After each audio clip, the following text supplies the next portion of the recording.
सकता है, लेकिन जीवन जन्म का पर्यायवाची नहीं है। जन्म अवसर है, जीवन खोजोगे तो मिल जाएगा। जन्म बीज है,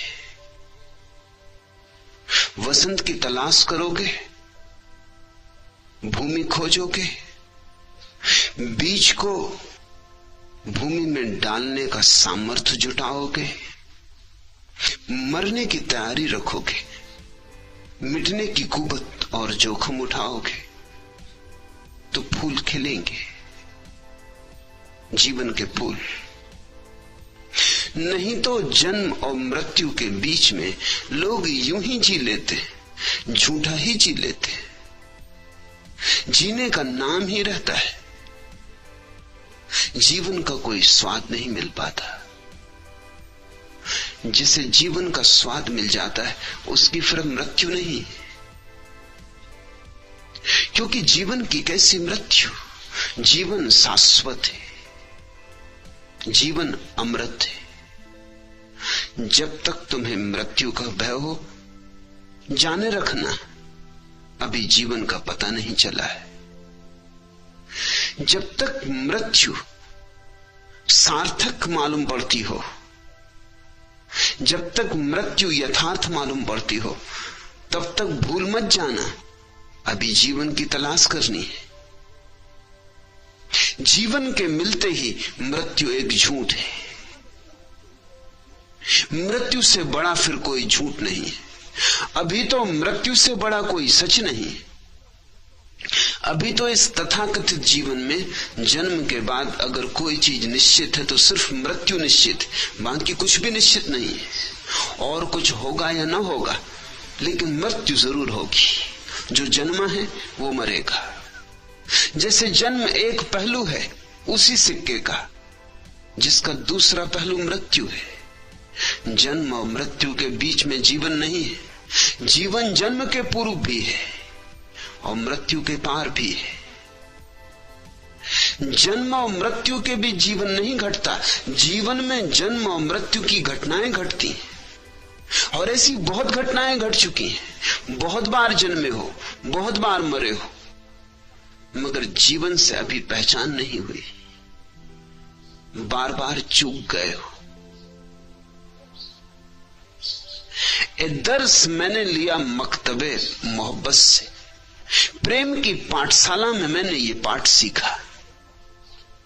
ये दर्स मैंने लिया मकतबे मोहब्बत से, किसी तरह जो कट जाए जिंदगी क्या है। ऐसे बोझ की तरह जो कटे, घसीटते घसीटते जो कटे, उसे जिंदगी मत समझना। जीवन तो एक नृत्य है, एक गीत है, एक महोत्सव है।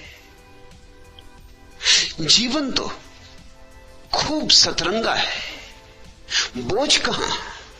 जीवन तो निर्भर है। जीवन के पास तो ऐसे पंख हैं कि सारा आकाश तुम्हारा हो जाए। जीवन ये कारागृह नहीं है जिसको तुमने जीवन समझा है। ये क्षुद्र छोटी छोटी घटनाओं में टूटने वाला, बिखरने वाला जीवन, इसे जीवन समझ लिया जिसने, वह चूक गया। उस व्यक्ति को ही मैं अधार्मिक कहता हूं जो इस क्षुद्र जीवन को जीवन समझ लेता है और इस क्षुद्र से इतना भर जाता है कि विराट को देखने की न तो अभीप्सा पैदा होती, न अवकाश मिलता। जो इस कूड़े कचरे से धन, पद, प्रतिष्ठा, अहंकार, इससे ही इतना भर जाता है कि जिसके भीतर जगह ही नहीं होती कि परमात्मा अगर अतिथि होना चाहे तो हो सके। और ऐसा नहीं है कि परमात्मा तुम्हारे द्वार पर दस्तक न देता हो, मगर दीवाने ही सुन पाते हैं दस्तक को, प्रेमी ही समझ पाते हैं उस संकेत को। धर्म मस्त होने की कला है, अलमस्त होने की कला है। धर्म का उदासी से कोई भी संबंध नहीं है। इसलिए तुम्हारे मंदिरों मस्जिदों में, तुम्हारे आश्रमों में अगर उदास लोग बैठे हो तो समझ लेना कि वहां अभी धर्म की कोई किरण नहीं उतरी। ये तुम्हारे उदास आश्रम मरघट है, यहां जीवन का कोई नृत्य नहीं हो रहा है। परमात्मा को पहचानना हो तो फूलों में खोजो, वहां नृत्य है। चांतारों में खोजो, वहां उत्सव है।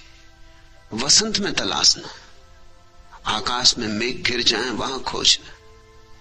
पशु पक्षियों की आवाज में, गीत में शायद मिल जाए, लेकिन तुम्हारे संत महात्माओं के उदास चेहरों में नहीं मिलेगा।